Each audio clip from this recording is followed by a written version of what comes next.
Chapter 21 Lost Faith Breakthrough. On April 5th, 1935, a small group gathered in Dr. Carroll's operating room. The surgical team was clothed in black from head to toe, only their eyes uncovered. But there was no need to see their faces. The tall figure a few paces back from the surgical table was obviously Charles Lindbergh. The man in the white cap was, of course, Dr. Carroll. His assistants moved forward to arrange the lights in the windowless room. Moments later, a pillar of light illuminated what lay strapped to the operating table, a cat. Earlier that morning, the animal had been euthanized and shaved, its blood drained. Now a black surgical cloth covered its entire body except for its throat. Dr. Carroll peered at it through his pince-nez, considering where to make the incision. He held out a gloved hand and was given a scalpel. Deftly, he sliced open the animal's neck. It was the work of just 20 minutes to lift out the dime-sized thyroids, one at a time, along with the carotid artery,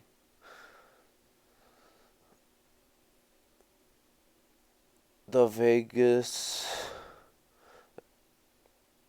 nerve, and surrounding tissue. After handing the cat's left thyroid to an assistant, who lowered it into a flask of formalin, Carroll carefully wrapped the right thyroid, still attached to its artery, in sterile cellophane, and placed it on a black draped surgical tray. He carried it into the incubator room. Charles followed. His latest perfusion pump for keeping tissue alive outside the body gleamed, elegant, almost sculptural, on the sterile counter. Here was the real test: to keep an organ alive outside the body.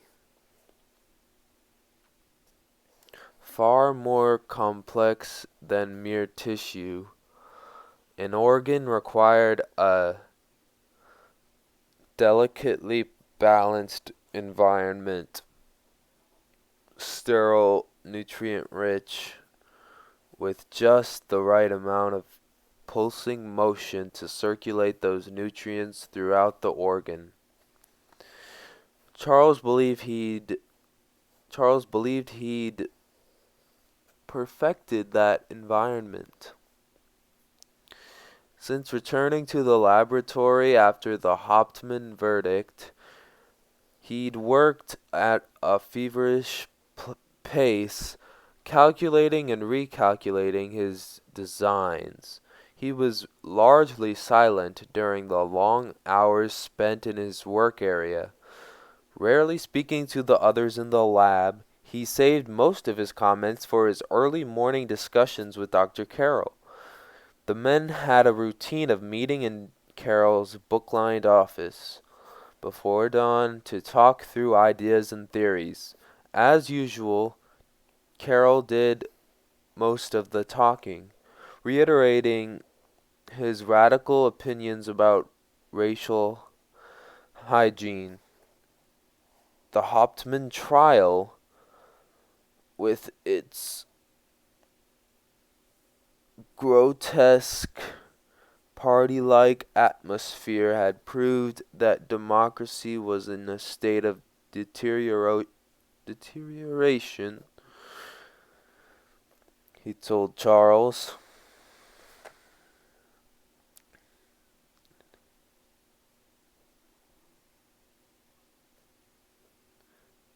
America had succumbed to ochlocracy, the rule of the worst, and the reign of the lawless. So festering was society's illness that a radical eugenics program was the only cure. Prisons should be abolished, he asserted, and criminals sterilized or gassed. Carroll also floated a new idea. His eugenics cure should include the formation of what he called a higher council of learning, which would be made up of superior humans such as him and Lindbergh, who would govern society using scientific principles. Through sheer intellectual force, these men, and Carroll envisioned only men, would teach the rest of the world the proper way to live. Such an organization would be the salvation of the white race, he added, and so would their work with organ perfusion. If organs could be kept alive indefinitely, they could be used as replacement parts to keep members of the higher council alive forever. Living uninterrupted for centuries, these men could gather knowledge, research conclusions, and issue edicts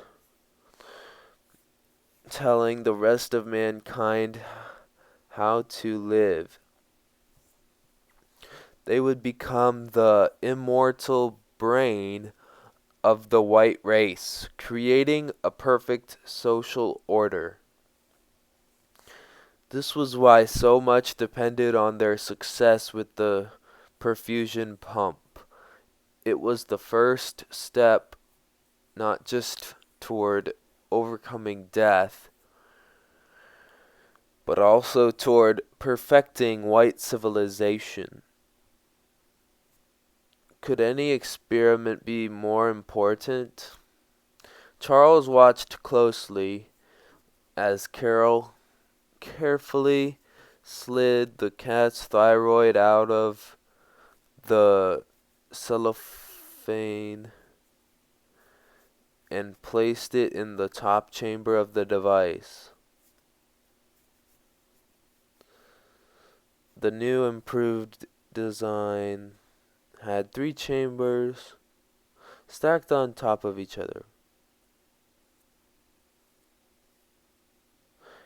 Once he'd attached the organ's artery to the glass feeding tube,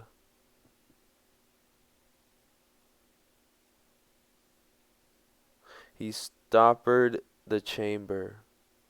Charles switched on the electric motor that powered the pump. With a soft hiss, it began to rotate. The nutrient fluid in the bottom chamber, the reservoir chamber, was driven up the glass tube connected to the organ's artery and through the organ itself.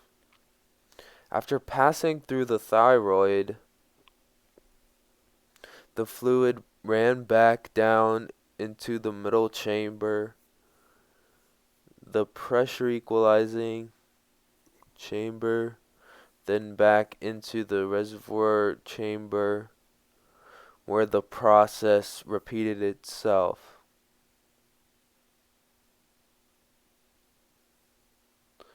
The fluid moved through the pump with a sloshing sound. Charles calculated the pressure, 60 pulses per minute. It was exactly right. Carol moved away. The results would not be known for days, weeks, months. Yet Charles remained, his eyes glued to the pump.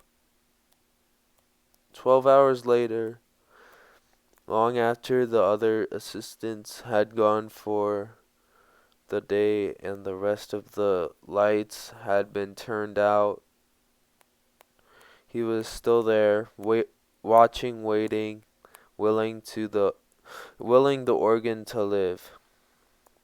On the 18th day of their experiment, Carroll decided to analyze the results. After removing the thyroid from the pump's organ chamber, he laid it in a sterile petri dish.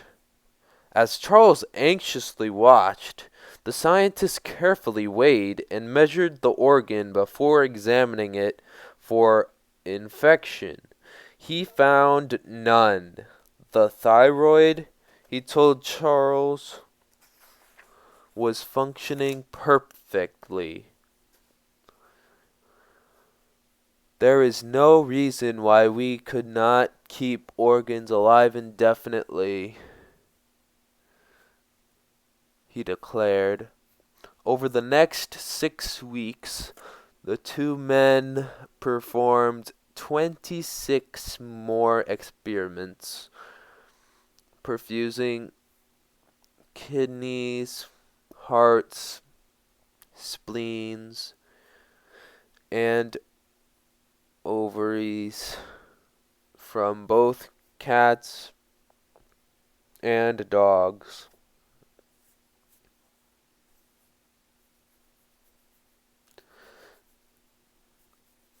But despite Carroll's claims to the contrary, it soon became obvious that the pump was unreliable. Infection did frequently occur. Worse, many organs died during perfusion after microscopic debris from the fluid lodged in their small arteries. Charles quickly modified his design by adding a filter inside the pump. Even so, hearts and thyroids continued to die. They were dead as a doornail, noted one of Carroll's laboratory assistants. Nonetheless, the scientists insisted on sharing their work with the world. In June 1935, Charles and Dr. Carroll published an article about their achievements in Science magazine titled "The Culture of Whole Organs." Only 2 pages long, the article gave few details of the pump's design and did not include any data or results of the experiments. Mostly it dealt with the device's future possibilities, organ transplants, and the harvesting of life-essential substances such as insulin. While the scientific community paid little attention, They wanted to see further data first. The press went crazy. Charles Lindbergh was a scientist. He'd been conducting secret research. Reporters milked the story for every inch of newspaper column space possible. And as usual, they blew it out of all proportion. The press dubbed Charles's invention the artificial heart, which it wasn't.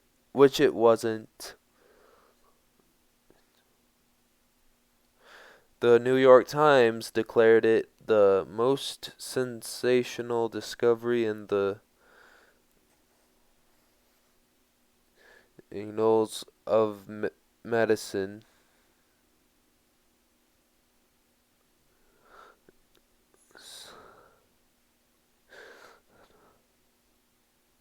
An enormous overstatement.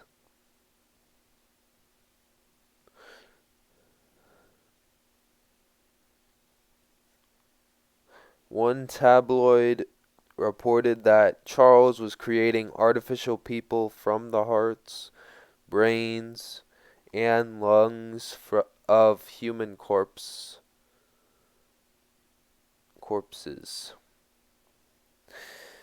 Another told its readers he was growing babies in the pump, and a third claimed he was having a robot heart transplanted into his own chest so he could live forever. Worse, the press staked out the institute. Charles felt robbed. He was back to sneaking inside doors and wearing disguises. Fear. If frustration now permeated Charles's workplace, fear filled his home. Afraid to let John play freely in the yard, Charles had a secure area built for him, a big wire entanglement like a tennis court, remarked one visitor. I suppose they think that people may creep through the trees and snatch him while the nurse's back is turned. John had the added protection of Thor, a German shepherd his parents had bought in the summer of 1932. Gentle and affectionate with the family, the dog was also fiercely protective, refusing to take his eyes off anyone. Charles did not identify as a friend. He stood tense and still, ready to leap at the slightest wrong move. Charles took other protective measures too.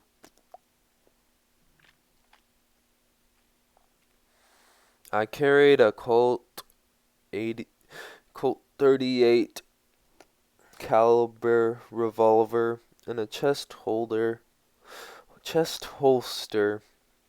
under my coat wherever I went, he admitted.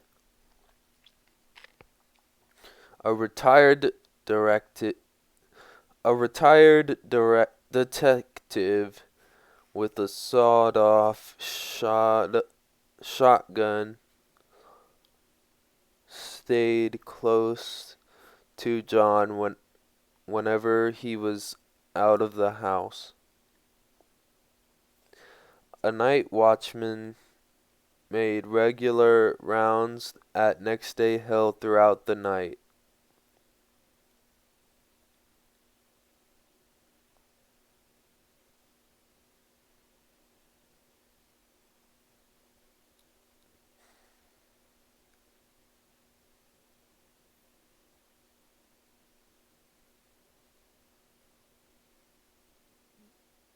But it wasn't enough to protect the boy.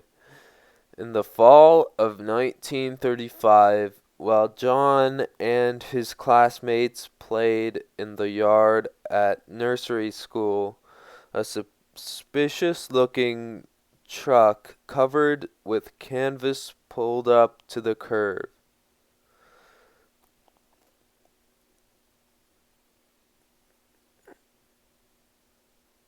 Worried, the teachers hustled the children back inside and called the police. When state troopers approached the truck, they found it full of newspaper reporters who'd been taking pictures of the little boy through slits in the canvas. No arrests were made, grumbled Charles, because no clear violation of the law existed. A few weeks later, reporters tried again.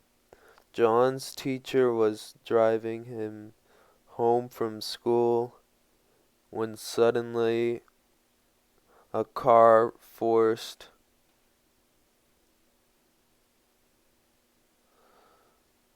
the teacher's vehicle to the curb.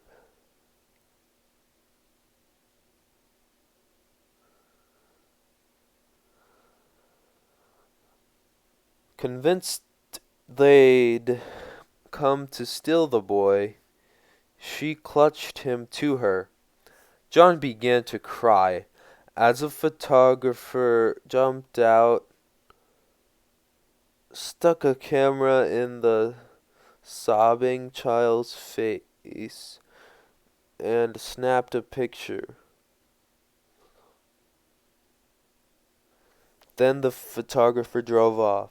The picture appeared on the front page of a tabloid the next day. John never returned to nursery school, and Charles felt forced to chart a radical new course. Slip away. Once again, Charles made secret plans. He compiled a checklist of things Anne should gather up: clothes, books, toys, and ordered her to start packing. She should be ready to leave at any time with only 24 hours' notice. Where were they going? She asked. Charles remained close-lipped. Only he knew their destination. His decision angered Anne. Had he even thought to consult her? Here she was, almost 30 years old, and she was still being treated like mother's little girl, daddy's little daughter. C's little wife, she noted in her diary.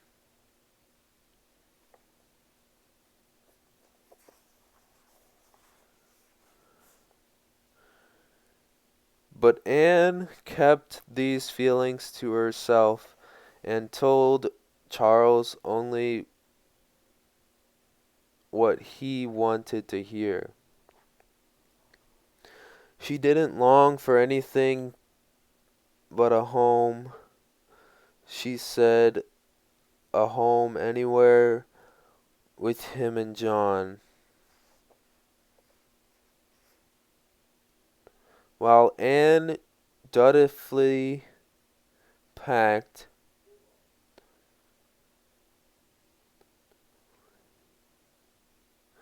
Charles flew to Washington, D.C. to arrange for the family's passports.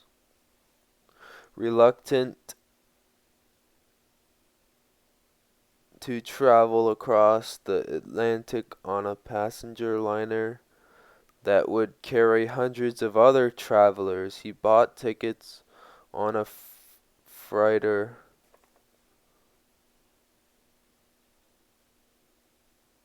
The American importer, meant to transport cargo instead of people, the freighter would carry only 3 passengers: the Lindberghs, since Pan Am had not yet instituted transatlantic passenger flights. Flying commercially was not an option, nor was piloting themselves. Non-stop transatlantic flight remained dangerous, and without established airports along the route, the Lindberghs would have been taking a considerable risk with their child. By mid-December, Charles was almost ready. There remained just one last detail. Charles wanted Americans to know how badly they'd betrayed him, how they'd forced him to leave. So he called reporter Lauren D. Lyman at the New York Times. Would Lyman come to next day Hill? Charles had an exclusive for him, something too confidential to discuss on the phone. Lyman arrived the next afternoon. What was the scoop? Charles promised to reveal all on one condition: that the Times hold the story for 24 hours. Lyman agreed.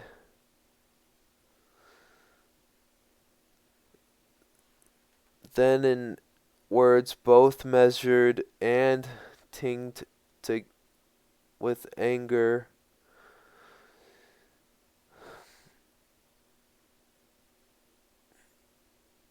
Charles described the threats and meddling reporters and tension surrounding their lives as being like flying in a fog, with hidden dangers all about them. He decried the conditions in his country that made it impossible for them to live here, assured the reporter that he wasn't giving up his citizenship yet, and disclosed their destination, England, but did not say exactly where they'd be living. Then, with an insulting swipe at his countrymen, he explained his choice. The English have greater regard for law and order. He did not plan to come back until conditions in the United States changed. In the early morning hours of December 22nd, 1935, the Lindberghs' ship slipped quietly out to sea. On strict orders from Charles, no one had seen them off.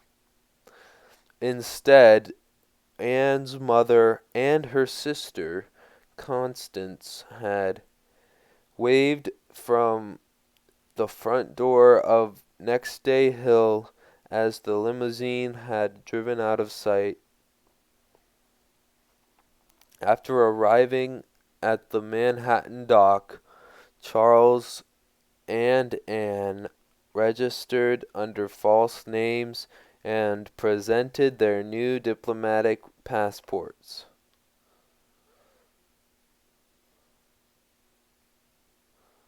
Even the crew wouldn't know their identities until they were at sea.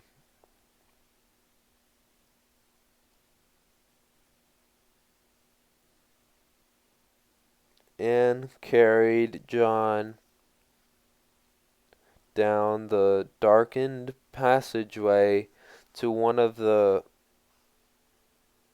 ship's few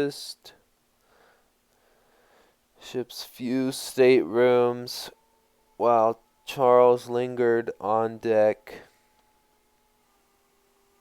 He had grown stony, and his face had a hard maturity to it, although he was only 33 years old. As the ship navigated past the Statue of Liberty, he saluted. 24 hours later, Americans woke to the news that their national hero had abandoned his country.